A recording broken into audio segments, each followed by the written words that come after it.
Paz e graça, meu querido irmão, minha querida irmã. Eu sou o reverendo Nilson Santos, pastor da Igreja Presbiteriana do Brasil.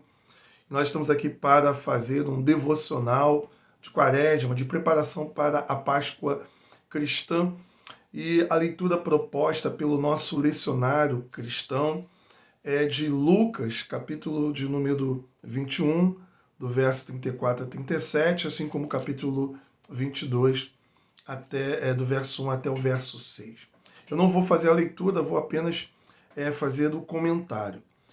A primeira parte do texto, nós podemos dividir o texto em duas partes, nós vamos encontrar aqui Jesus Cristo finalizando o seu sermão profético, com a solene advertência de nós tomarmos cuidado. Né? O sermão profético de Jesus é aquele sermão que ele proferiu no Monte das Oliveiras, quando os discípulos perguntaram quando é que o templo de Jerusalém seria destruído e quais eram os sinais, né, da vinda de Cristo. E aí ele vai dizer: acautelai-vos por vós mesmos, para que nunca vos suceda que o vosso coração fique sobrecarregado com as consequências da orgia, da embriaguez e das preocupações deste mundo, e para que aquele dia não venha sobre vós repentinamente como um laço. Então, Jesus ele está advertindo os discípulos para que eles não fiquem presos a esse mundo, nem com a questão do pecado, e nem deixar que o seu coração seja completamente controlado por esse presente tempo.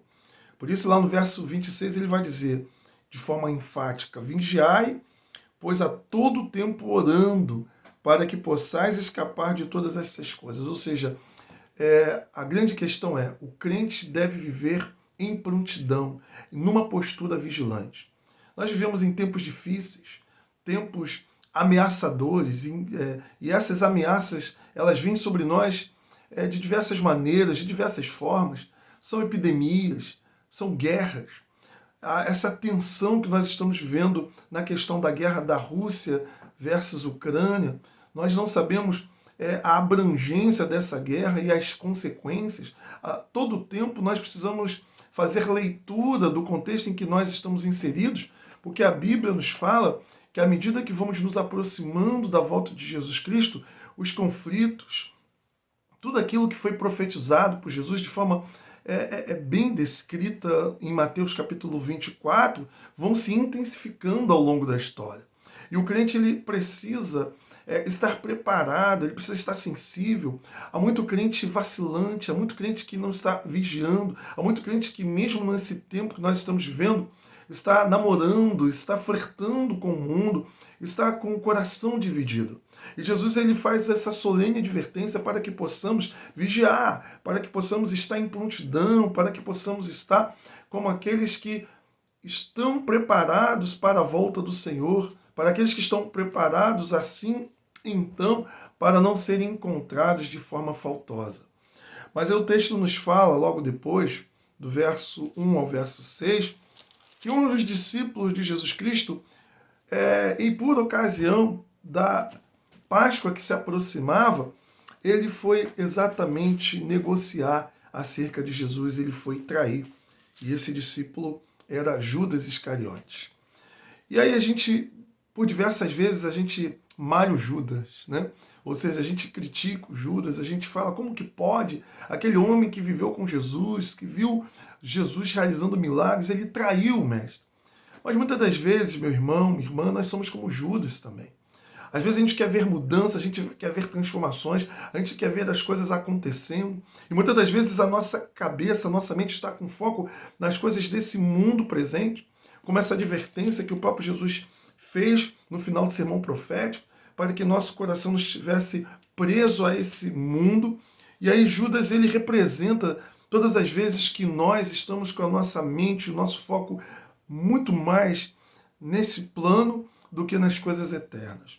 Judas é aquele que, talvez por não ver as coisas acontecendo como ele acreditava, como ele queria, é bem possível que o Judas esperava uma revolução política armada para destronar Roma.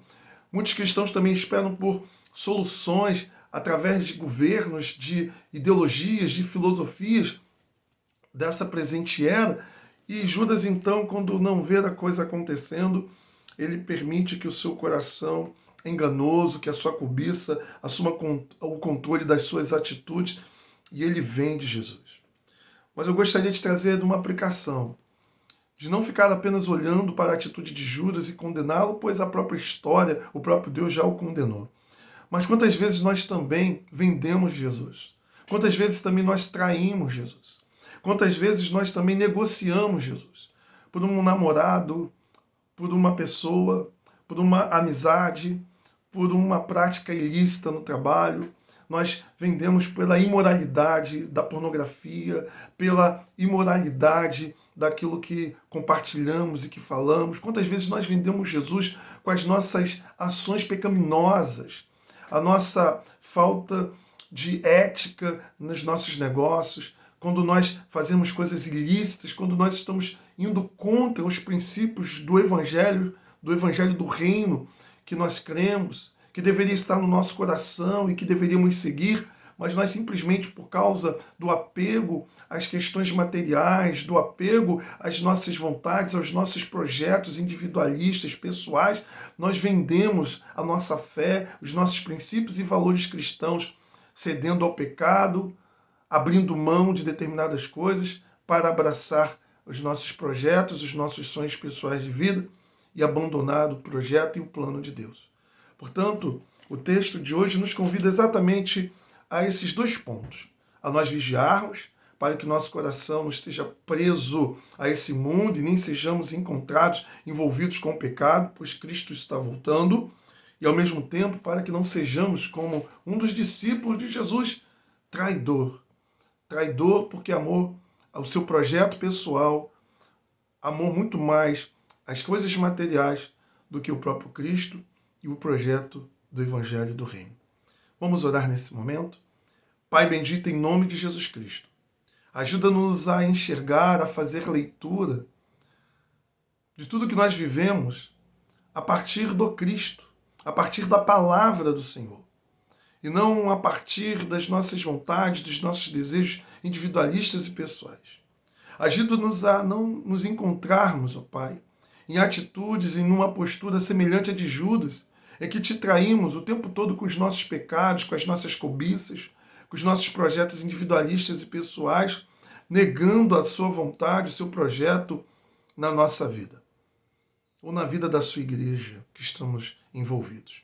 Nós oramos, ó Pai, pedindo, guarda o nosso coração, em nome de Jesus. Amém.